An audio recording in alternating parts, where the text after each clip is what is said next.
Oke guys, kali ini saya akan mereview tentang Pak Prabowo ya guys ya. Ada satu orang yang mengomentari Pak Prabowo. Bagaimana tanggapan dia dengan Pak Prabowo ya guys ya? Oke, kita tonton. Let's go. Lihat program di 02 yaitu makan gratis. Ada apa dengan makan gratis? Apakah salah Pak Prabowo ini mengadakan makan gratis? Mohon maaf saudaraku, saya memang tidak kenal Pak Prabowo. Saya memang tidak dekat dengan Pak Prabowo. Tapi saya sama Pak Prabowo itu sudah nyambung. Kenapa nyambung? Khairihi wa syarrihi minallah. Jiwaku, jiwamu, rasaku, rasamu tembus kepada Allah. Kok bisa? Jelas.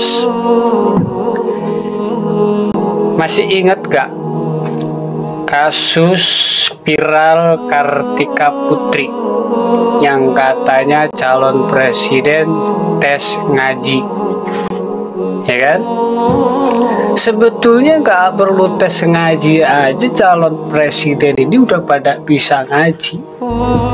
Tapi kita lihat di Pak Prabowo, ya, apakah kita bisa melihat dengan mata hati kita? Apakah kita bisa melihat dengan ma'rifat kita? Belum tentu bisa. Karena apa yang Anda lihat dari Pak Prabowo itu selalu salah. Jadi orang ini ngomongnya dalam banget ya guys ya. Cara ngomong itu dalam gitu. Oke, kita lanjut. Gitu. Kenapa? Jelas Pak Prabowo sekalipun dia nggak bisa ngaji, sekalipun dia belum tahu ayat suci Al-Quran, tetapi dia sudah menjadi ayat Al-Quran untuk saya. Loh, kok bisa? Jelas. Orang pintar membaca ayat suci Al-Quran, tetapi tidak ada yang bisa menyadari peran di dalam ayat yang kita baca itu. Nah, Dawuh Syekh Abdul Qadir Al-Jailani radhiyallahu anhu, siapa yang memberikan makan kepada orang sama pahalanya dengan dibangun 1000 masjid. Ini daunnya Syekh Abdul Qadir Al-Jailani. Ini sudah ada di Pak Prabowo. Dan yang kedua, Anda mempertanyakan keislamannya Pak Prabowo dan Anda mempertanyakan keimanannya Pak Prabowo dengan program makan gratis. Bapak Prabowo sudah menunjukkan satu surat. Ara'aital ladzi yukadzibu biddin fadzalikal ladzi yad'ul yatim wa la yakhuddu 'ala ta'amil miskin. Tahu nggak kamu orang yang mendustakan agama? Orang yang menghardik anak yatim dan tidak memberi makan kepada orang miskin. Ini sudah jelas. Sudah jelas Bapak Prabowo ini sudah menjadi ayat untuk diri kita sendiri.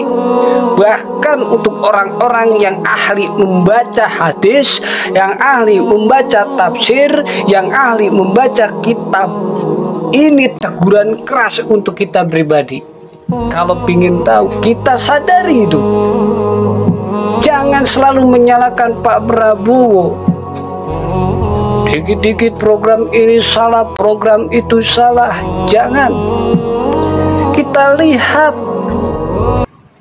lihat itu Pak Prabowo beragama Islam, saudaraku. Lewat ayat itu saja beliau sudah jujur bahwa dia itu orang Islam. Dia tidak mendustakan agamanya. Dia cinta kepada anak yatim, dia cinta kepada orang miskin. Masih salah. Ada apa dengan hatimu, wahai saudaraku, sehingga kamu membenci Pak Prabowo segitu dalamnya? Ada apa? Apakah Pak Prabowo pernah menyakiti hatimu? Apakah Pak Prabowo pernah melakukan kesalahan terhadapmu? Ada berita pelanggaran HAM, penculikan. Itu adalah gambaran masa lalu. Kita lihat masa depan. Jelas Pak Prabowo ini bersih dari kasus penculikan dan pelanggaran HAM. Bahkan beliau bersih dari catatan korupsi. Tuh yang pertama ya.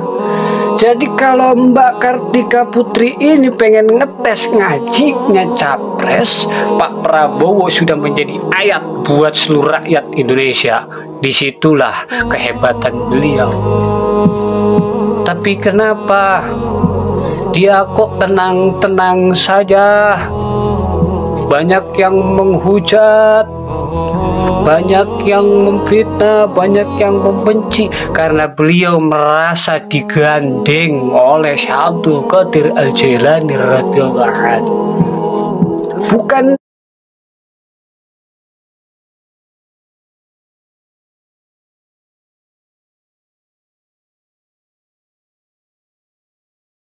dia punya khodam, bukan dia punya tuyul atau semacam dedemit yang akan melakukan kecurangan. Tidak, saudaraku.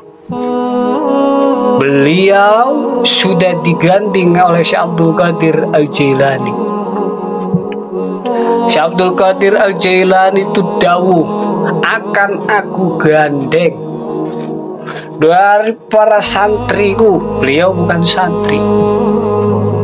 Dari para sahabatku, beliau pun bukan sahabatnya.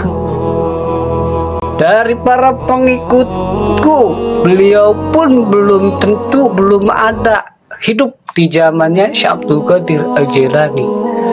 Dari para pecintaku, di sini beliau masuknya, beliau pecinta Syekh Abdul Qadir Al-Jailani.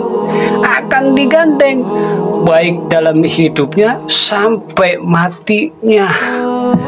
Makanya beliau ini mempunyai hati yang tulus, hati yang ikhlas. Bukan dikit-dikit ketika Pak Prabowo meminta maaf dia mengakui kesalahannya. Betul? Dikit-dikit tuh akhirnya Pak Prabowo minta maaf kan, terbukti salah. Betul. Betul sekali. Tapi Anda tidak melihat orang yang meminta maaf duluan adalah orang yang berjiwa besar. Itulah seorang pejuang. Paham ya sampai di sini? Jadi mari, jangan pernah kita menyakiti hati orang. Jangan pernah kita menyalahkan orang. Jadilah pemain, jangan jadi penonton. Sebab kalau penonton pasti menyalahkan pemain. Padahal pemain itu sudah berjuang demi penonton. Kok bisa? Contohnya seperti kita nonton bola. Cristiano Ronaldo ketika menendang bola di tengah, pas di depan gawang nih, dia menendang des, nggak masuk. Apa kata penonton? Payah bener itu Ronaldo. Padahal sudah di depan gawang kok ditendang begitu bola nggak masuk. Payah bener itu Ronaldo. Tapi yang pemain ini betapa capeknya, betapa lelahnya untuk mencetak gol. Ini yang disebut khairihi wa syarrihi minallah, agar rasa kita, ruh kita, jiwa kita nyambung kepada Pak Prabowo, menyatu dengan rasanya Allah. Di situ kita akan sadar kekuasaan Allah di mana yang ada di dalam dirinya Bapak Prabowo. Terima kasih, salam sehat. Mohon maaf apa Gitu aja ya guys ya. Jangan lupa subscribe buat bayar parkir guys. Oke guys.